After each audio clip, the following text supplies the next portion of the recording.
గ్రామాల సుస్థిర అభివృద్ధి ప్రభుత్వ లక్ష్యమని national institute of rural development observer Prasad తెలిపారు. శనివారం చిత్తూరు ఎంపీడీఓ కార్యాలయంలో పంచాయతీ సర్పంచ్లకు, కార్యదర్శులకు శిక్షణ కార్యక్రమాన్ని నిర్వహించారు.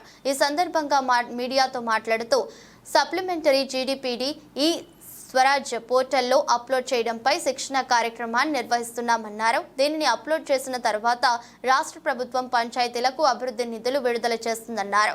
ఈ నెల 8వ తేదీ నుంచి 21వ తేదీ వరకు చిత్తూరు జిల్లాలో 3 దశల్లో శిక్షణ కార్యక్రమాన్ని నిర్వహిస్తున్నామన్నారు.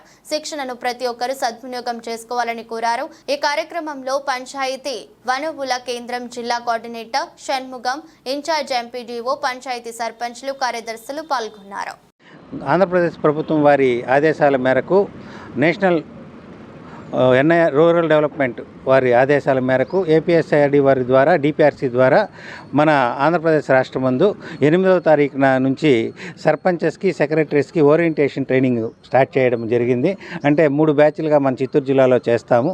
ఫస్ట్ బ్యాచ్ 8 నుంచి 10 ఈ రోజు వరకు, సెకండ్ బ్యాచ్ 12 నుంచి 14, మూడవ బ్యాచ్ 19 నుంచి 21 వరకు జరుపుతాము. ఇందులో సబ్జెక్ట్స్ ఏమంటే సాలిడ్ వేస్ట్ మేనేజ్మెంటు మొదటిది, రెండవది జీపీడీపీ స్క్రూటినీ.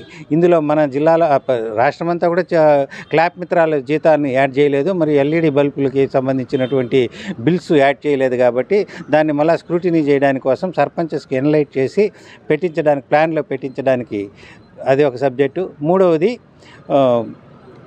ఎల్ఈడి బల్బులు మెయింటెనెన్స్ ఏ విధంగా చేయాలి, కొన్ని పగులే మొలుగుతూ ఉన్నాయి. వీటిపైన ప్రభుత్వం వారు నూతనంగా వచ్చినట్టు మన ప్రస్తుత ప్రభుత్వం ఉప ముఖ్యమంత్రి వారు మరియు ముఖ్యమంత్రి వారి ఆదేశముల మేరకు ప్రతి ఒక్క సర్పంచ్కి, సెక్రటరీస్కి ట్రైనింగ్ ఇచ్చి తద్వారా ఇంప్రూవ్ చేయడానికి కోసం స్టార్ట్ చేయడం జరిగింది. ఈ ట్రైనింగ్లు పూర్తయిన వెంటనే ప్రతి మండలం నుంచి మళ్ళీ ఒకసారి జీపీడీపీని రివైజ్ చేసి ప్లాన్ని ఇవన్నీ యాడ్ చేసి ఆంధ్రప్రదేశ్ రాష్ట్రాన్ని పురోగతి తీసుకెళ్ళడానికి కోసం ట్రైనింగ్లు, శిక్షణలు జరపడం జరుగుతున్నది. ఇందులో భాగంగానే ప్రస్తుతం national institute of rural development Hyderabad నుంచి మన జిల్లాకు అబ్జర్వర్ ప్రసాద్ గారు కూడా వచ్చారు.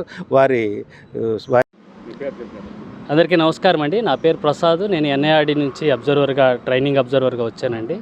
సో గవర్నమెంట్ ఆర్జేఎస్ఏ వారి సహకారంతో ఏపీఎస్ఐఆర్డి వాడు ద్వారా ఎలక్టెడ్ రిప్రజెంటేటివ్స్కి, అలాగే పంచాయతీ సెక్రటరీస్కి బ్యాచ్ వైజ్ ట్రైనింగ్స్ జరుపుతున్నారు, రిఫ్రెష్ ట్రైనింగ్స్ జరుపుతున్నారు.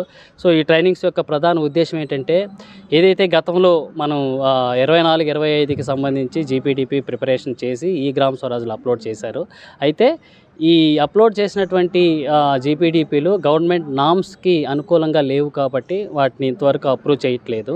సో అందుకోసం గవర్నమెంట్ మరొక అవకాశం ఇచ్చింది. వీళ్ళకి నాలెడ్జ్ని మళ్ళీ అక్వైర్ చేసుకొని ఒక 2 నెలల్లో సప్లిమెంటరీ జీపీడీపీ తయారు చేసి మళ్ళీ ఈ గ్రామ స్వరాజ్లో అప్లోడ్ చేయాలనేటువంటిది గవర్నమెంట్ యొక్క ఉద్దేశము.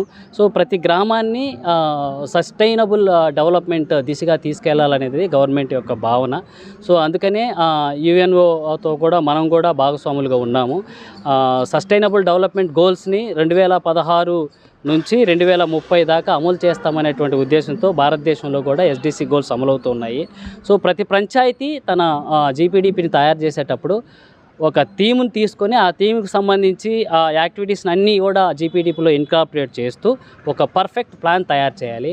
అలా చేసినప్పుడే ఆ గ్రామానికి డెవలప్మెంట్కి కావాల్సినటువంటి నిధులన్నీ కూడా గవర్నమెంట్ సమకూర్చడం జరుగుతుంది. సో ఆ గ్యాప్ని గుర్తించినటువంటి గవర్నమెంట్ ఇప్పుడు ట్రైనింగ్స్ చేస్తూ ఉన్నారు. చేసి వాళ్ళు ఎక్కడైతే పొరపాటు చేశారో అవన్నీ కూడా ఈ శిక్షణా కార్యక్రమంలో వాళ్ళకి నేర్పించడం జరుగుతుంది.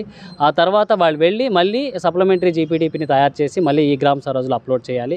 చేసిన తర్వాత కావాల్సినటువంటి ఫండ్స్ అన్నీ కూడా గవర్నమెంట్ నుంచి వస్తాయి. సో ఇది ప్రధాన ఉద్దేశము.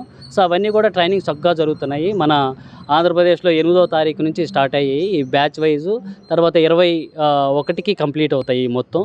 సో చిత్తూరు జిల్లాకు వచ్చేటప్పటికి ఈ 3 ఫేజ్లో జరుగుతుంది.